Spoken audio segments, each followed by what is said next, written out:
one-take videos from the beach in response to that magnificent challenge to find the inner child and to speak the truth of the wisdom that comes from the child. You know, every wisdom text has some illusion that when we can see life through the eyes of a child, then we can truly see life. Right now here I'm staying with my niece in Cape Canaveral, and they have a brand new baby who's somewhere around 6 weeks old, and little Zadie is crying and needing all of this attention, and he is the center of the universe. When he cries, we pick him up, we rock him, we burp him, we give him everything that he needs to survive and thrive. Why do we do that? We do that because we love him. We do that because we know that he can't do it for himself.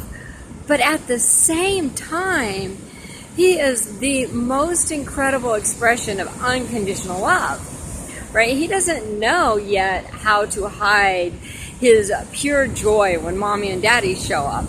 He does not know yet how to hide when he's afraid. He doesn't know yet how to hide when he's uncomfortable. He'll learn that through the quote-unquote adults in his life who condition him, right? Well, that's where we are. That's who we are. We are the center of the universe. We are that divinely loved child whose every need is going to be met.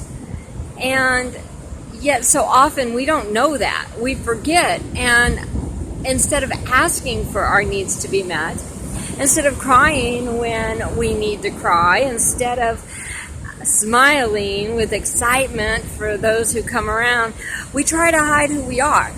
You know, when that person that we love so much comes into our awareness, so often we're just afraid to even admit that that person means that much to us.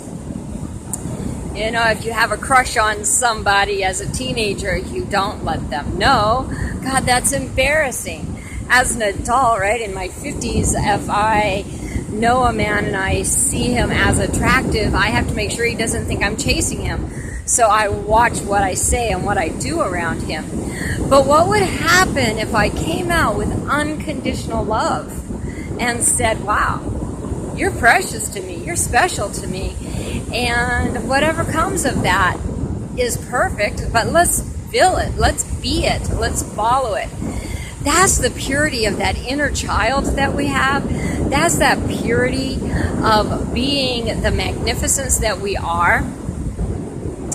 I don't want to be kept on the leash of adulting in life. You know, my 17-year-old is concerned that when she turns 18, she's not going to be able to adult. She's not going to do life the way everyone around her expects her to do life, right? The magnificent education and the good job and straight A's and paying for an apartment all on her own. And so she's terrified. Hallelujah, fan-freaking-tastic that she's terrified. She freaking should be terrified, because that's the world we live in. It's not a sustainable world the way it is right now, unless you know how to intimately connect. Unless you know how to reach out and say, wow, can you come be with me? Can you come co-create with me?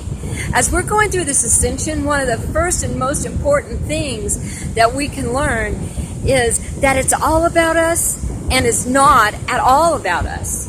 Right? It's about what we bring to the table. It's about what we think. It's about how we interpret the world. But really, it's not about us. It's not about this human being. It is about the divine within me coming to expand and express love in true and new, unique ways. Well, that means that if I'm going to be truly, honestly, what I'm here to be, then I have to connect to others. I have to connect to you.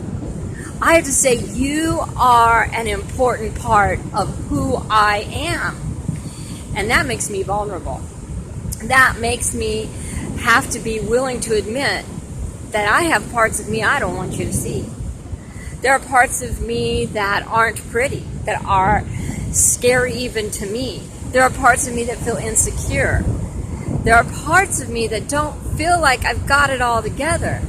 And yet there are parts of me that feel like, oh, holy freaking hell, I'm here at the beach. I'm enjoying an evening out at sunset, right?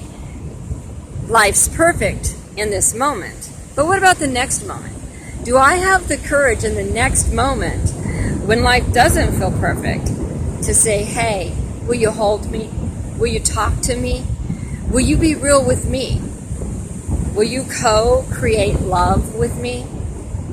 Without attachment, without design, can we just take this moment and co-create it with love? Let's learn how to be that. Let's learn how to be so wide, baby open, that we can open our arms wide and say, I need your hug. I need your kiss. I need your attention. And at the same time, I have it to give back. Or maybe I don't in this moment, and all I can do is take, and that's okay. Where I am is what's important on this journey, because it's everything I have to learn and to express. Hiding who I am is like putting God under a bushel, right? When I was little, there was this song, this little light of mine, I'm gonna let it shine. This little light of mine, I'm gonna let it shine. This little light of mine, I'm gonna let it shine. Won't let Satan blow it out. This little light of mine. And then there's something about won't put it under a bushel, right? I won't hide it. But that's the reality. Are you hiding your light because you've become too good at being an adult? I don't know. What's your child say? What's that innocent, vulnerable place that wants to connect? What's it say? Have you checked in lately? It's time to do a little inner child work if you haven't. Finding oneness out here in the middle of the ocean, loving back at you. Find the miracle of your magnificence today. 1.